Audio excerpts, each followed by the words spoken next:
पत्नी का देहांत हुए 15 दिन हो चुके थे।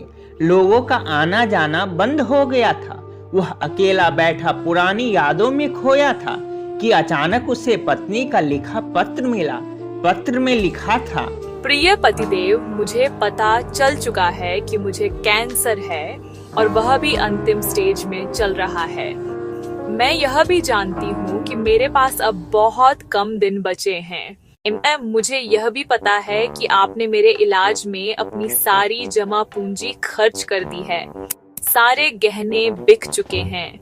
कितनी मेहनत से बचत करके जो प्लॉट हमने खरीदा था वह भी मेरी बीमारी की भेंट चढ़ चुका है। आप क्या समझते थे कि आप यदि ये सारी बातें मुझे नहीं बताओगे तो क्या मुझे पता नहीं चलेगा? मैं आपकी अर्धांगिनी हूँ। मैंने जिंदगी के 12 साल आपके साथ गुजारे हैं। मैं आपके चेहरे को पढ़कर जान जाती हूँ कि आप किस हालत में हो, मगर मेरी मजबूरी तो देखिए कि मैं आपके आंसू भी नहीं पोंछ सकती। आप अकेले में जब रोते हो तब छुप कर देखती हूँ और फिर खुद भी रोती हूँ। कमबख्त जिंदगी हमें किस मोड़ पर ले आई है।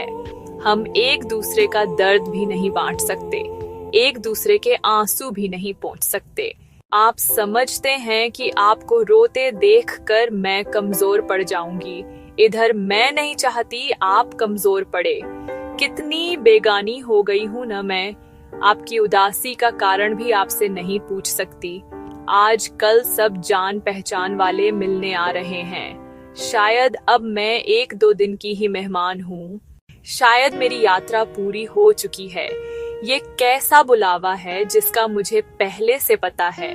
मुझे मरने से डर नहीं लगता। मुझे डर लगता है कि आप कैसे सह पाओगे मेरी जुदाई। शाम को घर आते ही मुझे तलाश करते हो, मगर अब मैं घर में नहीं मिलूंगी। कलेजा मजबूत कर लेना। जानती हूँ कि आपके लिए बहुत मुश्किल होगा मुझे भुलाना। मैं 2 दिन मायके चली जाती हूँ तो पीछे पीछे चले आते हो। अब तो हमेशा के लिए बुलावा आ गया है। हाथ और साथ दोनों छोड़कर जा रही हूँ, मगर आप हिम्मत मत हारना।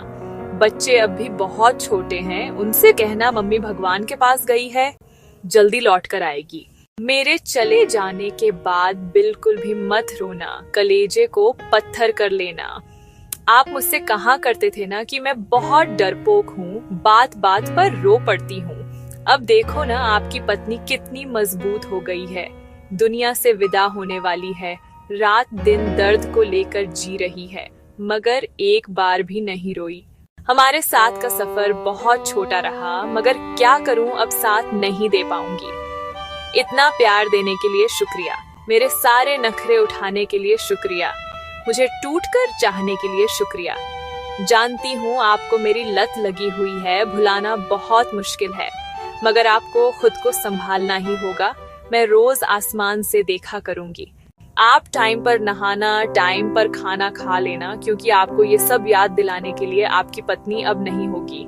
अब मैं ना रहूंगी। अब आलस करना छोड़ देना।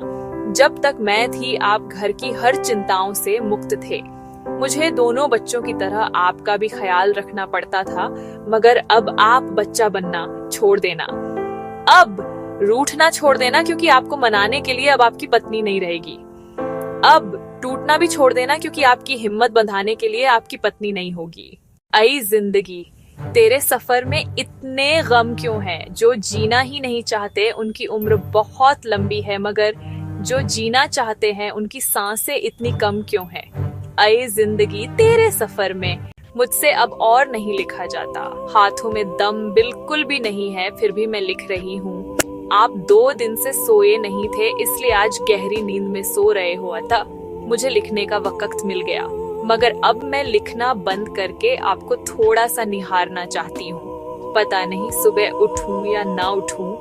आज आखिरी बार आपके हाथों का ताकिया बनाकर सोना चाहती हूँ। आपके सीने से कान लगाकर आपकी धड़कनों में खोना चाहती हूँ।